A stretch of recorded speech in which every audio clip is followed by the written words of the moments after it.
ఆంధ్రప్రదేశ్ మరియు తెలంగాణ రాష్ట్రాల్లో కొత్తగా పెన్షన్ కోసం ఎదురు చూస్తున్న వారికి ప్రభుత్వం నుంచి ఒక భారీ అప్డేట్ వచ్చింది. ముఖ్యంగా వృద్ధాప్య, వితంతు మరియు దివ్యాంగుల పెన్షన్ కోసం చాలా కాలంగా వేచి చూస్తున్న లక్షలాది మందికి ఇది నిజంగా ఒక తీపి కబురు అని చెప్పొచ్చు. అసలు ఎవరు అర్హులు, ఎలా అప్లై చేసుకోవాలి, ఏ డాక్యుమెంట్స్ అవసరం, వెరిఫికేషన్ ఎలా జరుగుతుంది, ఈ వీడియోలో పూర్తి వివరాలు క్లియర్ గా తెలుసుకుందాం. వీడియోను చివరి వరకు తప్పకుండా చూడండి. ప్రభుత్వ నిబంధనల ప్రకారం పెన్షన్ కోసం అప్లై చేసుకునే వారు ముందుగా తమ ఆధార్ కార్డులో ఉన్న వివరాలు సరిగ్గా ఉన్నాయో లేదో చెక్ చేసుకోవాలి. ముఖ్యంగా పేరు, అడ్రస్, వయస్సు, ఈ 3 వివరాలు తప్పకుండా కరెక్ట్ గా ఉండాలి. వృద్ధాప్య పెన్షన్ అర్హత: వృద్ధాప్య పెన్షన్ కోసం అప్లై చేయాలంటే కనీసం 60 సంవత్సరాలు నిండి ఉండాలి. అలాగే ప్రభుత్వం నిర్దేశించిన ఆదాయ పరిమితులు మరియు కుటుంబ పరిస్థితులను కూడా పరిశీలిస్తారు.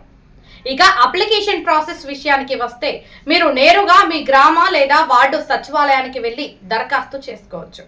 అక్కడ ఉన్న వెల్ఫేర్ అసిస్టెంట్ మీకు అప్లికేషన్ ఫామ్ ఇస్తారు. ఆ ఫారంలో మీ పూర్తి వివరాలు నమోదు చేయాలి.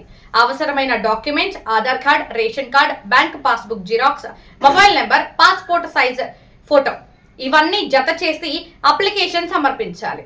డిజిటల్ పద్ధతిలో అప్లై చేయాలనుకునే వారు సంబంధిత ప్రభుత్వ అధికారిక వెబ్సైట్ ద్వారా కూడా తమ వివరాలను నమోదు చేసుకోవచ్చు. కానీ గుర్తుంచుకోండి, ఫిజికల్ వెరిఫికేషన్ మాత్రం తప్పనిసరి. సచివాలయ సిబ్బంది లేదా ఫీల్డ్ అధికారులు నేరుగా మీ ఇంటికి వచ్చి వివరాలను తనిఖీ చేస్తారు. ఒకవేళ మీరు దివ్యాంగుల పెన్షన్ కోసం అప్లై చేస్తుంటే సదరం సర్టిఫికేట్ తప్పనిసరిగా ఉండాలి. అందులో కనీసం 40% పైగా వైకల్యం ఉన్నట్లు నమోదయ్యి ఉండాలి. లేకపోతే అప్లికేషన్ రిజెక్ట్ అయ్యే అవకాశం ఉంటుంది.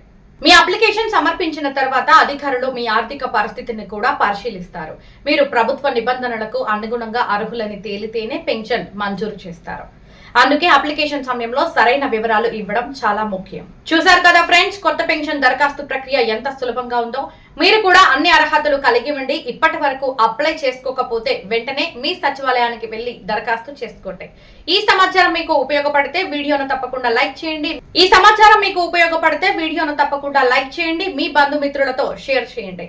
ఇలాంటివే మరిన్ని లేటెస్ట్ గవర్నమెంట్ అప్డేట్స్ కోసం మన డిఏఆర్ ఫోకస్ ఛానల్ ని సబ్స్క్రైబ్ చేసుకుని బెల్ ఐకాన్ ప్రెస్ చేయండి. Thank you for watching.